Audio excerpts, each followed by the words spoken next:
you pull on that jersey, you represent yourself and your teammates. And a name on the front is a hell of a lot more important than the one on the back. Get that through your head. And here we go.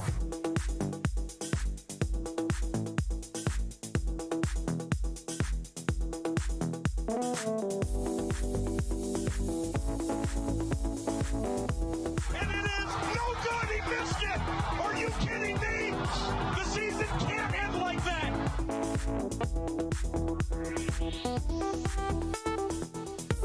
The playoffs? Don't talk about playoffs. You kidding me?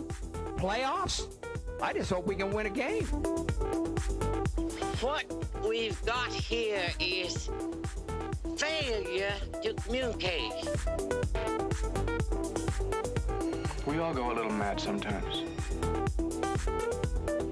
Some goofball in a hat and a red shirt. Now he takes off the shirt. He's running down the middle by the 50.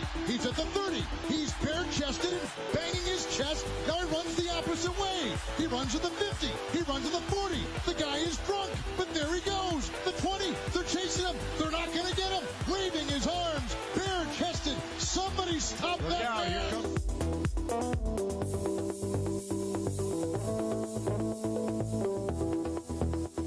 Nobody ever tells me anything, so I'm going to try and tell you everything I know about the SFL. Happy Thursday, everybody. Welcome to another edition of NETMA. Welcome to the program. Week 3 is almost here, but we still got to talk about power rankings. We still got to talk about my top 10, and we've got a lot of stuff to get to tonight, so let's just go ahead and jump right into it. I know the show yesterday went a little bit long. Sorry about that. Let's see if we can get under about 20 minutes tonight and get you guys back to your regularly scheduled programming, otherwise known as your lives, all right? So let's just go to the top 10, shall we? Top 10 teams. A lot of teams moving around this week compared to last week, and so one team that didn't move last week, and is not moving this week, I should say, is London. Now, I am giving London one more chance here in the top 10. I don't think we've seen everything from Johnny Pickler and their passing attack. I don't think we've seen everything, all their potential. They've come up across two great opponents this past 2 weeks. Week 1, of course, playing Baltimore. Last week playing Lone Star, who, by all intents and purposes, should be a decent team. And in fact, they've proven it with 2 wins out of the gate. So, London, this is your last chance, in my opinion, to stick around this top 10. I know you have a tough opponent this week. I believe it's Lone Star that has DC. London has... I had it here somewhere. Let's see. Where's my schedule? Where's the schedule of events, huh? Okay. London has... Mexico City. Okay. I knew it was DC or Mexico City, so London has Mexico City. And unfortunately for them, it's another tough opponent they're going to have to deal with. So, London's last chance, in my opinion, to stick around the top 10. They do find themselves around here in this week, which means, yes, Gunny, yes, Dave Axis, you guys are in the top 10. You guys are one spot above London with a stellar performance on the road across the pond. Just an overall fantastic performance from Lone Star. I think Ike McBride had a solid day on the ground. I mean, I don't think if I remember correctly, it wasn't above 100 yards. And I just closed out of that tab. I have every single game in an open tab, and I just, for some reason, just couldn't manage to keep my organization tonight. We'll see. Ike McBride did get 100 yards. There we go. It was just at 100 yards. Ace, 2 touchdowns, 2 interceptions on the night.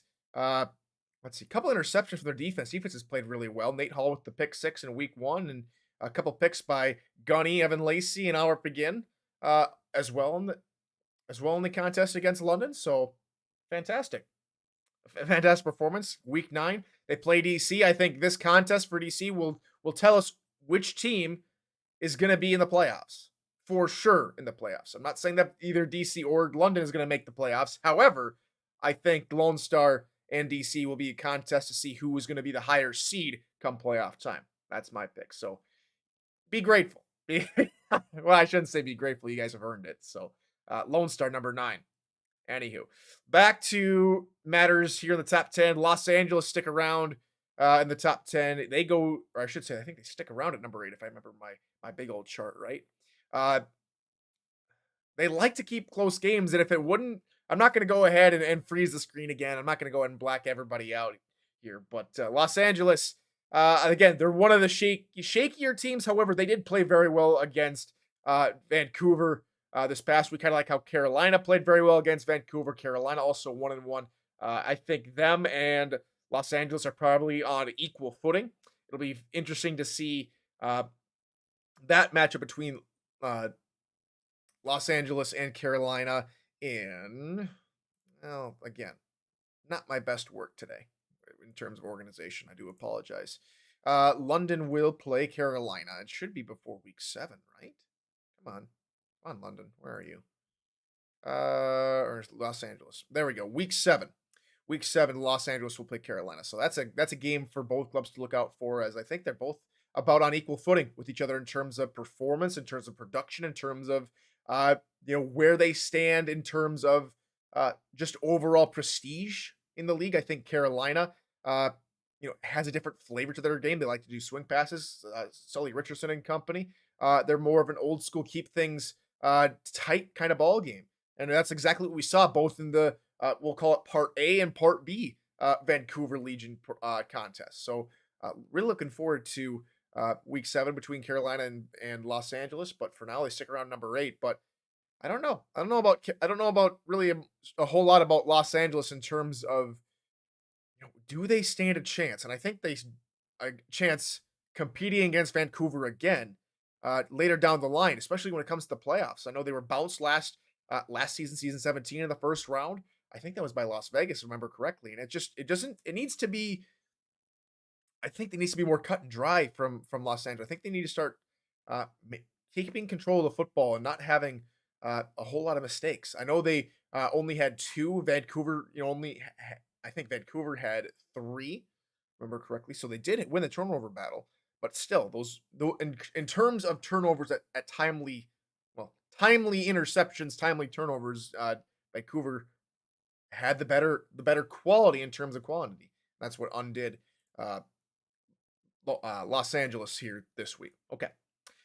Number 7 is Louisiana. They moved down a couple spots, and the only reason I'm keeping Louisiana in the top 10 is because I think this next game against Tulsa should be a fairly cut and dry matchup for the Revs. I think if they play their game and if they understand that Tulsa is maybe struggling just a little bit and don't overthink Tulsa, I think Louisiana will come out with that victory.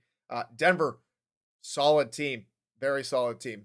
Props to them getting Eric Price and Bailey O'Shaughnessy up to speed after a season of being rookies. So we'll see what happens there. But Louisiana moving up in number 7. But Bo Martin Jr. is never satisfied, is he? No one's ever going to be satisfied with these power rankings. I'm moving you. You would be moving up 10 spots. I moved you up 9. Okay, Bo? I moved you up 9. I think Los Angeles is a better team than Lone Star. It's pretty simple. Okay. Here's my take on power rankings, and here's why originally when the league was doing power rankings, I just disagree with it. I disagree with how those power rankings are run. A win-loss record should not guarantee power rankings. I've never believed that.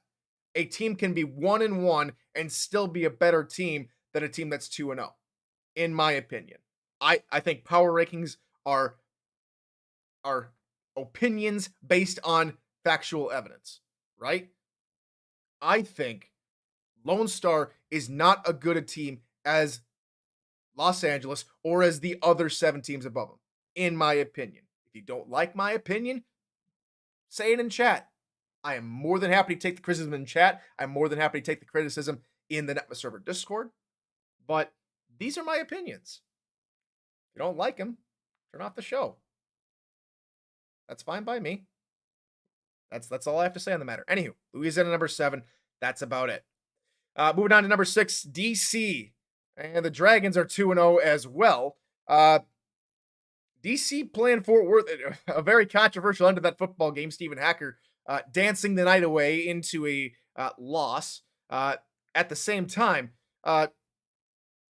DC is a team that I've said it at the beginning of the season when I made the initial power rankings. Is DC is 100% a no nonsense football team. They are going to come out week in, week out, play no nonsense. We're going to run the football. We're going to pass when it's the opportune time, and we have the game plan to do it. They've done it for 2 weeks. Now I think they're going to go on and take on Lone Star and show Lone Star a little thing or two about balance. Though Lone Star has gotten a nice balance the last couple of weeks as well. So I think the game of the week coming up is DC versus Lone Star. I think that's where a lot of folks should be watching if they're not watching their own game. So DC number 6.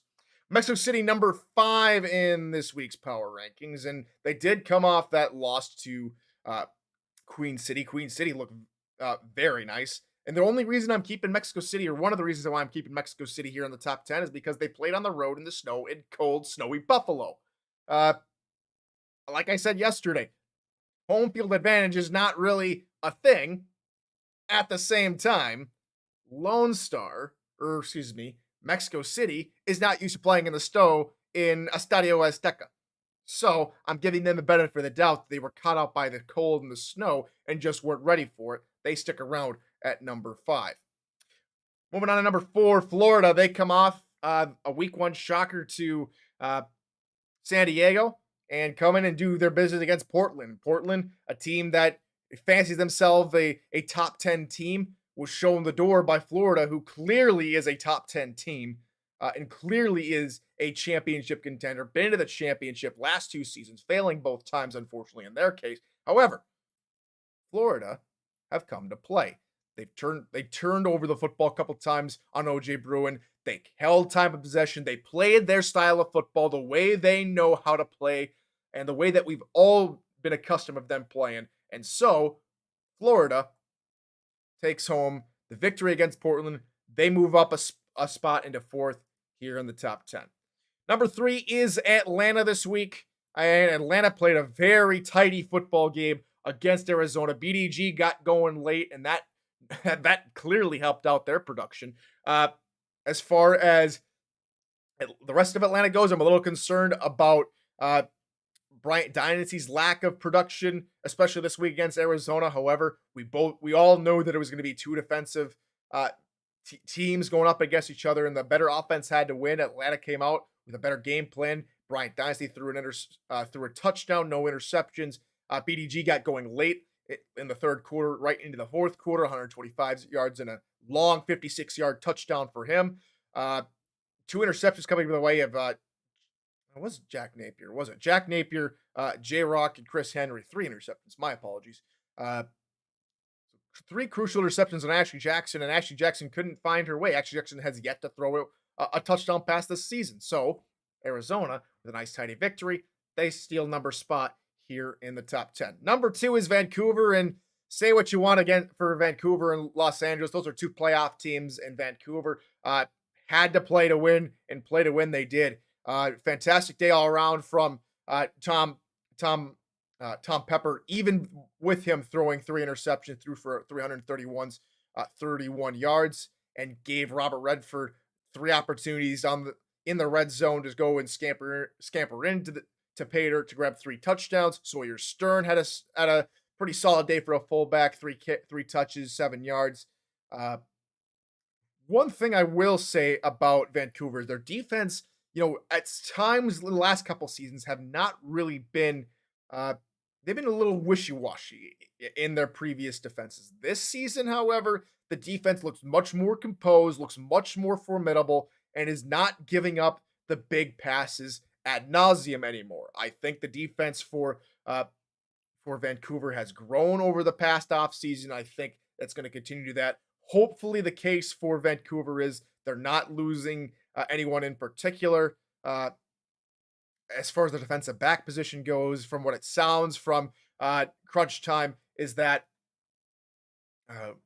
they are losing a defensive back. They are planning on losing a defensive back within the next week or so. I hope for that person, an individual, that everything is going well. They're okay. And as far as their replacement goes, good luck to them. But Vancouver, number 2. Where else to put number one but give it to Baltimore? Another stellar performance on their 100th game in franchise history. They go and absolutely swack Houston 27-6. It was no contest from start to finish. Baltimore completely dominated that football game. Dave Burr, sophomore quarterback, looked like he was seeing ghosts out there through 4 interceptions. Baltimore controlled time possession, controlled the football game from start to finish. I don't think really anything needs to be said about that. Baltimore number 1 here in the top 10. Official rundown here in the top 10. London 10, Lone Star 9, Los Angeles 8, Louisiana 7, DC 6, Mexico City 5, Florida 4, Atlanta 3, Vancouver 2, and Baltimore 1. If you want to see the full 24, here it is. Full 24 team NETMA Power Rankings. I'll be posting that in the Power Ranking channel in the NETMA Discord as well.